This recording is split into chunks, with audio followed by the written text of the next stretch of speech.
አሰላሙ አለይኩም ወረህመቱላህ ወበረካቱ። ሰላም ሰላም ውዴ ቻናሌ ቤተሰቦች እንዴት ናችሁ? ደህና ናችሁ? እኔ ያለው አልሐምዱሊላህ ደህና ነኝ። ዛሬ በድጋሚ በአዲስ ቪዲዮ ብቅ ብዬላችኋለሁ። ላይክ፣ ሸር፣ ሰብስክራይብ በማድረግ አበረታቱኝ እላለሁኝ። ዛሬ የመዳም ቅመሞችን ይመለከታል።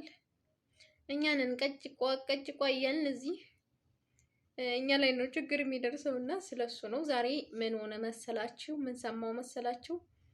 እዚህ ዱባይ 8 ዓመት ተቀምጣ ወደ አዲስ አበባ ሄደች ማለት ነው። ወደ ኢትዮጵያ ገባች እና አንዳንዴ እኛ ሞኝ ነን፣ ገብቷቸዋል።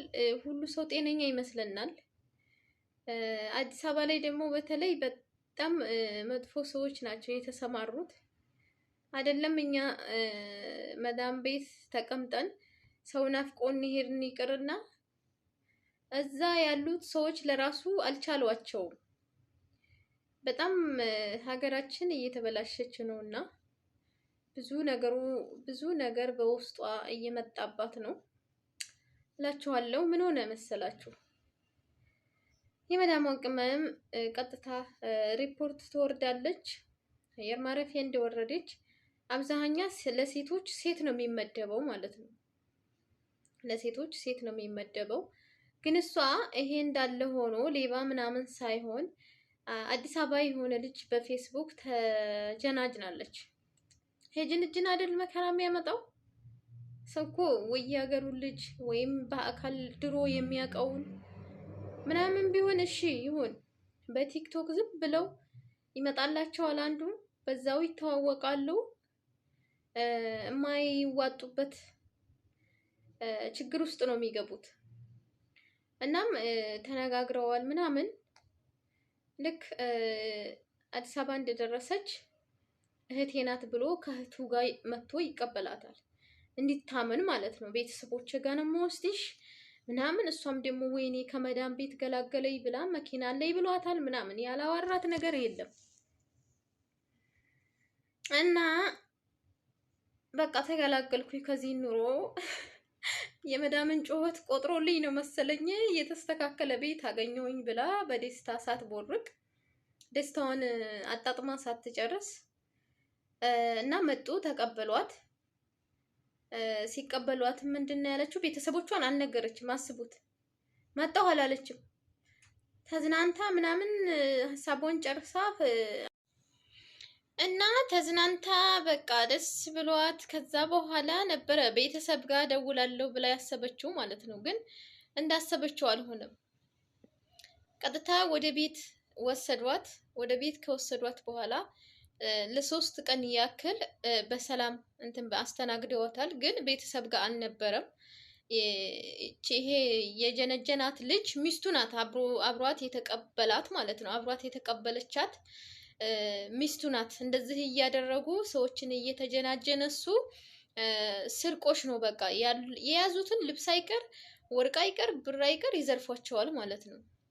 ከዛ ለሶስት ቀን ያው እዛ አስቀምጠዋታል። አማራጭ የላትም ሲጀመር። አስተናገዷት አላስተናገዷት መጀመሪያ የጠፋ ጉዳይ ስለሆነ ከሶስት ቀን በኋላ ግን ምንድን ነው ያደረጓት? ደብድበው፣ አረ ብዙ ነገር አድርገዋታል። ደብድበው ምንም በለበሰቻት ልብስ አውጥተው ነው የጣሏት። ስልክ እንኳን አልሰጧትም። የጭካኔያቸው መጨከን ማለት ነው። ስልክ እንኳን አልሰጧትም። ያላትን እንዳለ ተረክበው አውጥተው ነው በጨለማ የጣሏት ማለት ነው። ከዛ ያው በጨለማ ጣሏት። ራሷን ስታ ምን ብላ ሰዎች አግኝተዋት፣ ሰዎች አንስተዋት ያው ጉዳዩን ሲጠይቋት በዚህ ችግር እንደደረሰባት ተናገረች። ቤተሰብ እንደመጣች አያውቁም። ቤተሰብ እንደምትመጣ አያውቁም። እና ከባድ ሀዘን ነበር የደረሰባት በጣም። አሁን ድረስ ብዙ ችግር ደርሶባት ቤተሰብስ እንዴት ብላ ትንገር? እፍረት እኮ ነው ይሄ ለራሱ በጣም ያሳፍራል። ምክንያቱም አንድ ሰው ቲክቶክ ላይ ሲያገኛችሁ ወይም ፌስቡክ ላይ ሲያገኛችሁ ለምን ብላችሁ ጠይቁ። ወይም ደግሞ ከወደዳችሁ እንደዚህ አይነት እንደሷ አደጋ ከሚደርስባችሁ በፊት ልጁን ለማወቅ ሞክሩ። ምንድነው የሚሰራው፣ የት ሀገር ነው ብላችሁ አስረግጡ። ካገባችሁ በኋላ እንደገና መውጫው ስለሚጨንቃችሁ ማለት ነው። ማትዋጡበት ችግር ውስጥ ከምትገቡ ይልቅ ራሳችሁን መጀመሪያ ጥንቃቄ ማድረግ አለባችሁ።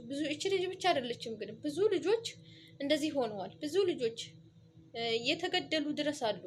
ምክንያቱም ወጥተው እንዳይከሱ ምናምን እየገደሏቸው ድረስ አሉ። ቤተሰብ አሁን ድረስ የት እንዳሉ ወዴት እንዳሉ የማያውቁ ማለት ነው። ቢያንስ ለቤተሰቦቻችሁ ማሰብ አለባችሁ።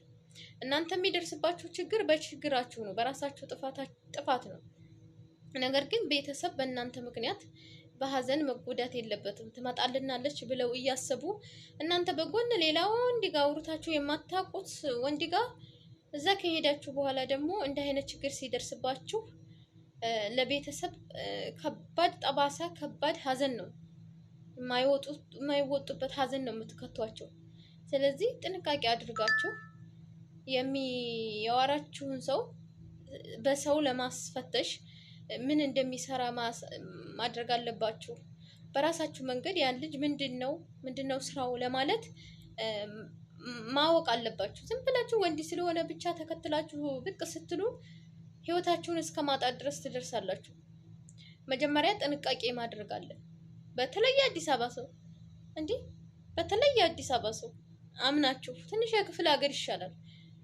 የአዲስ አበባ እንዲህ ዘንጦ ምናምን መኪና አለኝ አንዱ መኪና ውስጥ ገብቶ ፎቶ ይልክልሻል፣ ወይ ያሽከረከረ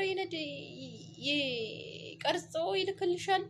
እውነት መስሎሽ ወይኔ ጾለት የደረሰ ምኞት የደረሰ ወይኔ ብለሽ ተንሰፍስፈሽ ስትጂ አይደለም የእሱን መኪና ልታገኝ ደስ ብሎሽ በህይወት ተደስተሽ ልትኖሪ ይቅርና ህይወትሽን የሚያሳጡ ብዙ አሉ ማለት ነው። ምክንያቱም ስትሄጂ ያለሽን ሁሉ ተቀብለው እንደው ብርም ይሁን ወርቅም ይሁን ልብስም ይሁን ችግር የለውም ተሰርቶ ይገኛል እኮ ይሄንን ተቀብለው ቢተው ጥሩ ነው። ግን ብዙ አካል አጉድለው ነው ቢያዋጡሽ እንኳን እንደው በህይወት እንኳን ቢያዋጧችሁ ማለት ነው ብዙ አካል አጉድለውባችሁ ነው። ክፋታቸው ድጋሚ ስራ ላይ እንዳትሉ አድርገው ነው የሚለቋችሁ። ስለዚህ መጀመሪያ መጠንቀቅ ማለት ነው። ዘሎ መሄድ ምንድነው የሚባል ነገር አለ። ዘሎ ጥልቅ መውጫው ጭንድቅ የሚባል ነገር አለና በተለይ በአሁን ሰዓት እኔ አዲስ አበባ ላይ አውቃለሁ በዛ ብዙም ስለማቅ በጣም ነው የምፈራው። እኔ በጣም እፈራለሁ። እኔ ብዙ ነገር ደርሶብኛል አዲስ አበባ አንድ አይሉ ሁለቴ በጣም ጠንካራ ስለሆንኩኝ ግን ሁለቴም የተጠመደልኝ ወጥመድ ሳይሳካ ቀረ። ብልህነት ያስፈልጋል፣ መጠንቀቅ ያስፈልጋል እላችኋለሁ። ዶቼ ላይክ፣ ሼር፣ ሰብስክራይብ እያደረጋችሁ